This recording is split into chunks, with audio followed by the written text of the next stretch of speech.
January 7, 1945. Field Marshal Bernard Montgomery stood before a crowded room of reporters at his headquarters in Belgium, fully aware that this moment mattered. The Battle of the Bulge had ended only days earlier. The German offensive had been broken, and the immediate danger to the Western Allies had passed. Now, Montgomery believed, it was time to shape the narrative of victory. He had called the press conference himself. Montgomery wanted to clarify events, at least as he saw them. He wanted to explain his role in stabilizing the front, in restoring order during what he viewed as a moment of American uncertainty. More than that, he wanted to remind the world who had taken charge when the situation was at its most dangerous. He wore his trademark black beret, adorned with its two badges, the visible symbols of his authority and status. His posture was composed, almost casual. This was familiar ground. Montgomery had spent years speaking to the press, carefully managing his image as the calm, methodical commander who never panicked and never lost control. The room was filled with correspondents from Britain and the United States, men who had followed the campaign from North Africa to Normandy and beyond. Notebooks were open. Pencils were ready. They expected a routine military briefing, updates on enemy losses, ground regained, and the final collapse of the German attack. Instead, Montgomery spoke about command. He described the opening days of the German offensive as a moment when Allied lines had wavered. He spoke of confusion, of disorganization, of forces in need of firm direction. Then, deliberately, he placed himself at the center of the recovery. He implied that the crisis had been contained only after he assumed control of American forces in the North. American commanders were barely mentioned. George Patton was not mentioned at all. As Montgomery continued, the mood in the room shifted. British reporters scribbled furiously. American correspondents exchanged glances. What was unfolding was no longer a briefing, it was a claim. And by the time Montgomery finished speaking, it was clear that the words spoken in that room would echo far beyond Belgium, shaking the trust that held the Allied command together. By the third day of the German offensive, the American front in the Ardennes was coming apart at the seams. German armor had smashed through thinly held positions with shocking speed. Roads that should have carried reinforcements were jammed with refugees, abandoned vehicles, and retreating units moving in opposite directions. Entire regiments vanished into the forests, cut off by snow, darkness, and enemy columns moving faster than intelligence could track. Snowstorms grounded Allied aircraft, stripping the Americans of their greatest advantage. Radios failed in the cold. Field phones went dead. Maps were outdated almost as soon as they were printed, rendered useless by a battlefield that shifted by the hour for commanders on the ground. The situation felt close to catastrophic. At Supreme Headquarters, Dwight D. Eisenhower faced a problem no commander wanted to articulate, even to himself. The German breakthrough had not just created a bulge in the lines, it had fractured the American command structure. General Omar Bradley's headquarters lay south of the penetration. North of it were two American armies, the U.S. First Army and the U.S. Ninth Army, fighting largely blind. Cut off from Bradley by the German thrust, they struggled to coordinate under fire. Messages arrived late, if they arrived at all. Reports contradicted one another. Orders crossed in transit, canceling each other out. Units advanced without knowing whether adjacent formations was still holding or already gone. This was not simply a tactical setback. It was a command crisis. Eisenhower understood the danger immediately. Wars are not lost because armies retreat. They are lost when command collapses. And in the Ardennes, unity of command no longer existed where it was needed most. Eisenhower needed to restore it, fast. On December 20th, 1944, he made a decision that solved an immediate military problem and created a political one that would echo for months. He placed all Allied forces north of the German penetration under Field Marshal Bernard Montgomery with a single order. The U.S. First Army and the U.S. Ninth Army, both American formations, were transferred out of Bradley's control and placed under the authority of a British general. To Eisenhower, it was a matter of geography and logistics. Montgomery's headquarters was closer to the crisis. His communications were intact. His staff was organized and functioning. He could issue coherent orders within hours, not days. In a fast-moving emergency, those factors mattered more than nationality. To Omar Bradley, it was something else entirely. Bradley was furious. He had commanded those armies since Normandy. He had taken them through the hedgerows, across the Seine, over the Moselle, and to the very edge of Germany itself. He had watched them bleed, rebuild, and advance again. Now, at the moment of greatest danger, they were being taken from him. To Bradley, the message was unmistakable. The Americans had failed. And a British general had been brought in to fix it, Bradley protested fiercely. He argued that the communications breakdown was temporary. He insisted that once lines were restored, coordination would resume. He warned Eisenhower that the optics would be disastrous. American newspapers would see it as humiliation. Congress would demand explanations. Why, after years of fighting, were U.S. armies suddenly being commanded by a foreign officer? Eisenhower listened carefully. Then he overruled him. Eisenhower was not blind to the political cost. He knew the decision would anger American commanders and inflame sensitivities that had never fully healed since Sicily and Normandy. But Eisenhower also understood something more basic. If the northern flank collapsed, there would be no political fallout left to manage. Operational necessity came first. The order stood. Montgomery arrived that same day. He later wrote that what he encountered shocked him. To his eye, the situation was one of deep confusion and exhaustion. American commanders, he claimed, did not know precisely where their units were, what reserves they could rely on, or how long exposed positions could be held. Lines were too long. Formations were spread thin. The enemy, he believed, had been given too much space to exploit. Whether his assessment was entirely fair would be debated for decades. But there was no denying that Montgomery moved quickly, without hesitation. He imposed his method. He shortened the front, ordering controlled withdrawals where necessary. He pulled battered units back to defensible ground rather than allowing them to be overrun piecemeal. He consolidated strength instead of scattering it across miles of forest and road. Artillery was repositioned. Defensive lines were clarified. British formations were brought forward as a reserve to anchor the northern shoulder of the Bulge. Order replaced chaos. From a purely military standpoint, the decision worked. The northern flank held. German advances slowed, then stalled. The shape of the Bulge stabilized long enough for American counterattacks, most notably Patton's, to strike from the south, but beneath the surface.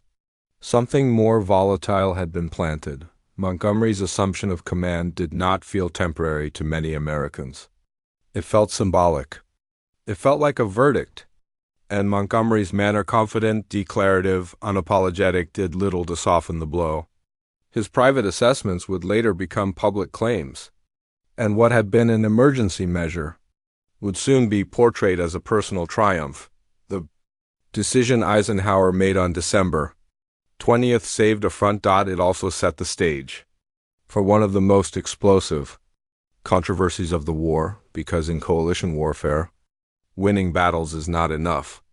How those victories are explained, who is credited, who is diminished, and who speaks first can matter almost as much as the outcome itself, and Montgomery, having been given command in crisis, would soon claim something far greater than that. He would claim the story.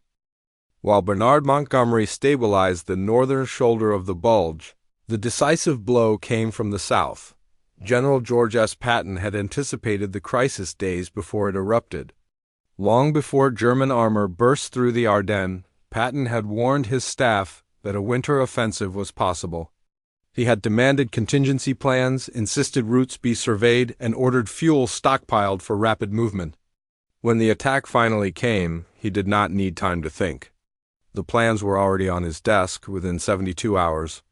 Patton did what most commanders would have dismissed as fantasy. He pivoted his entire army 90 degrees in the dead of winter. 3 divisions disengaged from the Saar front and turned north. Trucks rolled day and night on icy roads, headlights dimmed, engines straining in sub-zero temperatures. Infantry marched through snow and frozen mud, weapons icing over, feet numb, breath visible in the dark. Supply officers rerouted fuel, ammunition, and rations on the move. Orders were revised, transmitted, and executed without pause. Speed replaced certainty. Momentum replaced caution. On December 26th, Patton's spearheads broke through to Bastogne. The timing was perfect.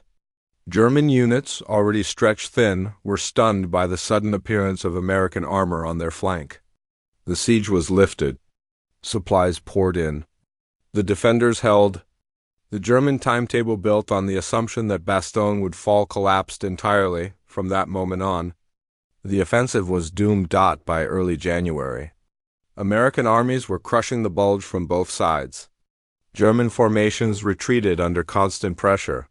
Fuel ran out. Units disintegrated. What had begun as a bold gamble ended as a slow, costly withdrawal. The crisis was over, and that was when Montgomery decided to speak. Montgomery believed the public misunderstood the battle. He believed British contributions had been overlooked amid the dramatic headlines surrounding Patton's relief of Bastogne. He believed that without his steady hand in the north, the German offensive might have reached the Meuse and shattered the Allied front. Most importantly, Montgomery believed he was owed clarity and credit. His staff urged caution. The Americans were raw. Casualties were staggering. Entire units had been mauled in snow-filled forests. Let Eisenhower handle the press, they advised. Let the emotions cool. There would be time later for official histories and balanced accounts. Montgomery ignored them. On January 7, 1945, he stood before a room of reporters and began to speak calmly, confidently. Methodically, he opened by calling the battle one of the most interesting I have ever handled. Handled. The word landed heavily. Montgomery went on to describe how he had tidied up the situation in the north, how he had reorganized American forces that were, in his telling, disjointed and uncertain. He explained how he had shortened the lines, positioned reserves, and ensured that German forces would never cross the Meuse. Every achievement was framed in the first person. I did this. I decided that. I ensured this outcome. Then he crossed an invisible line. Montgomery described British forces as the decisive element in the battle, introduced carefully, deployed methodically, and finally committed with a bang at exactly the right moment to save American lines that had taken a severe blow. The implication was unmistakable. American forces had failed under pressure. British leadership had rescued them. The reporters in the room knew instantly what they were hearing. This was no technical explanation. It was a claim of ownership. A rewriting of events while the bodies were barely buried. When asked directly about Patton, Montgomery offered a brief acknowledgement, little more than a sentence, and moved on. The contrast spoke louder than words. British newspapers reacted with enthusiasm. Headlines praised Montgomery's cool leadership and decisive command. Editorials framed the battle as proof of British steadiness in crisis. The narrative Montgomery wanted began to take shape almost immediately across the Atlantic. The reaction was volcanic. American newspapers exploded with outrage. Headlines accused Montgomery of arrogance, of credit theft, of insulting men who had just survived the bloodiest battle in U.S. Army history. Veterans groups protested.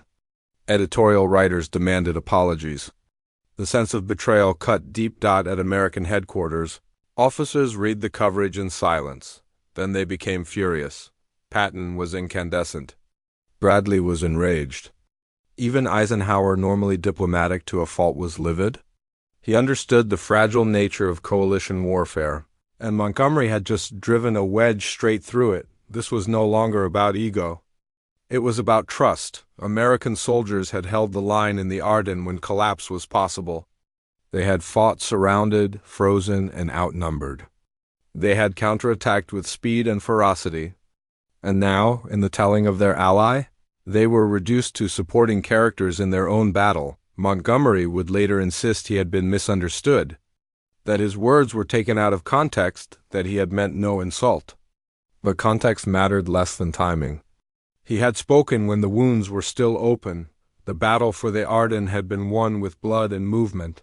The battle for credit had just begun, and unlike the fighting in the snow, This one would leave scars that never fully healed.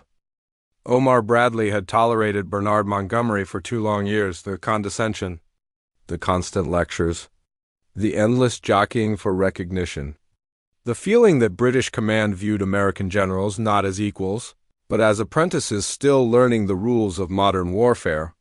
Bradley had brushed off the slights in the past, understanding that coalition command required patience. He had reminded himself that victories were always shared, that history would eventually give each man his due. But some wounds festered quietly beneath the surface, only waiting for a spark. That spark came in the form of a single press conference, January 7, 1945. Montgomery stood before reporters and methodically described the Battle of the Bulge in a way that implied the Americans had faltered and that British forces had been the decisive factor in saving the front. Every success in the North was his. Patton's spectacular relief of Bastogne was barely acknowledged. American sacrifice, courage, and ingenuity were minimized or erased.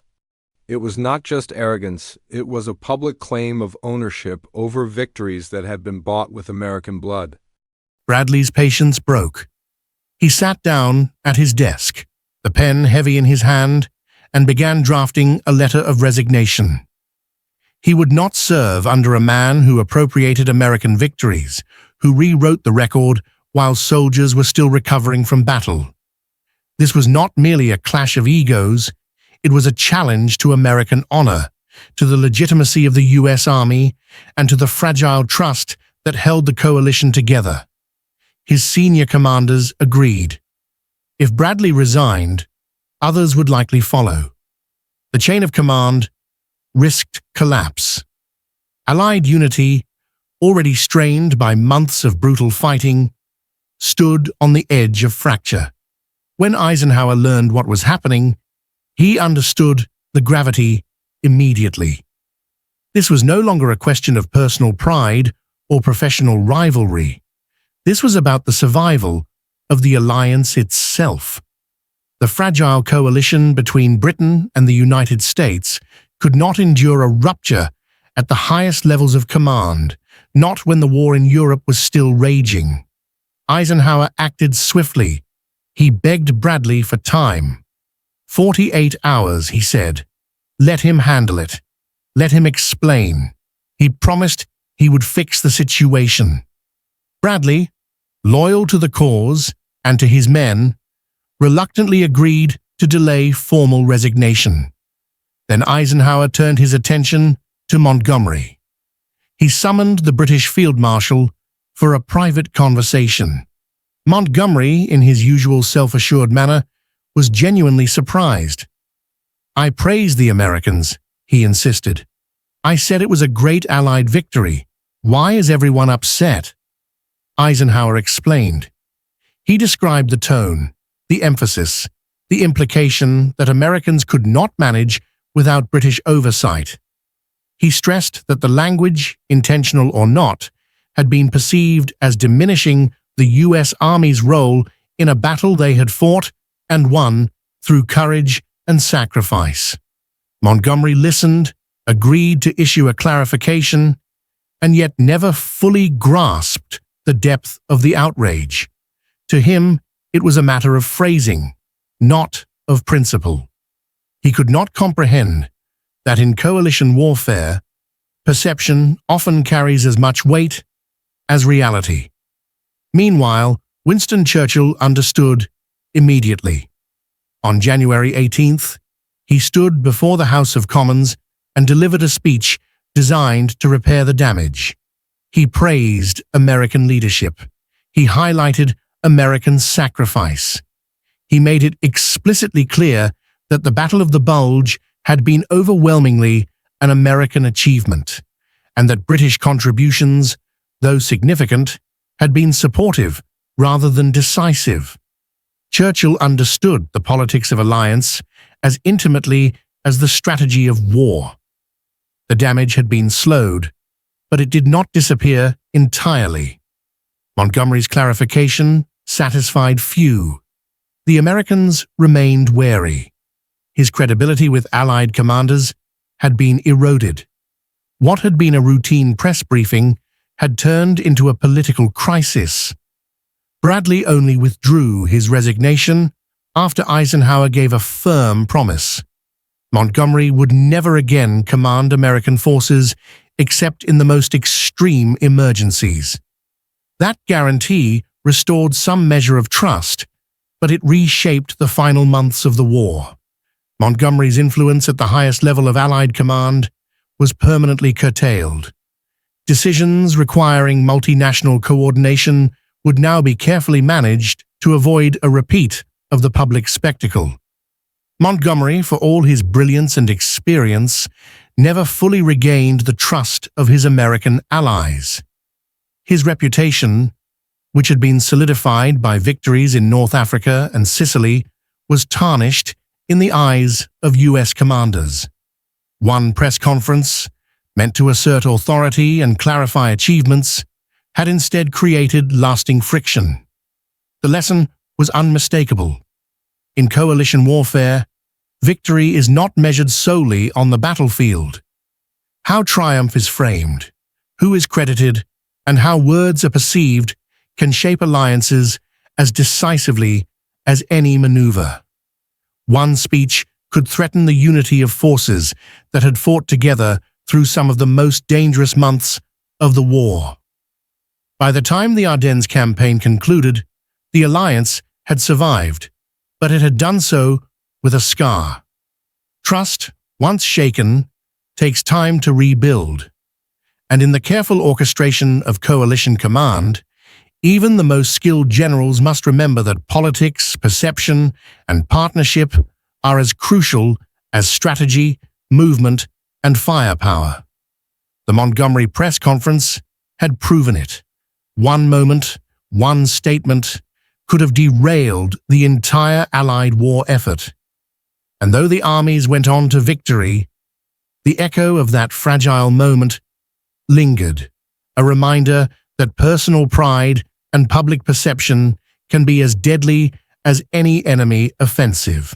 It was nearly lost in conference rooms, where decisions about command and control carried consequences as lethal as any artillery barrage. It was nearly lost in press briefings, where words shaped perception as much as movements shaped terrain. And it was nearly lost in the fragile, often tense, space between allies who desperately needed each other, but didn't always fully trust each other. One careless claim, one mismanaged statement, and the cohesion of the coalition could have fractured, threatening not just a battle, but the entire campaign in Western Europe. If stories like this matter to you, stories about leadership under pressure, about ego, judgment, and the human decisions that shape history, then WW2 Rewind is here to deliver exactly that. We don't just rewind the battles. We rewind the moments that shaped them, the choices that determined who would succeed and who would be remembered. If you want more deeply researched World War II narratives told without myths, shortcuts, or oversimplification, consider subscribing. And if this episode made you pause and rethink what you know about history, share it with someone who believes history is simple, because it never is. Every decision, every word, every hesitation mattered. And that's the story WW2 Rewind brings to life. We'll see you in the next Rewind, where history is never just events. It's the people, the choices, and the consequences behind them.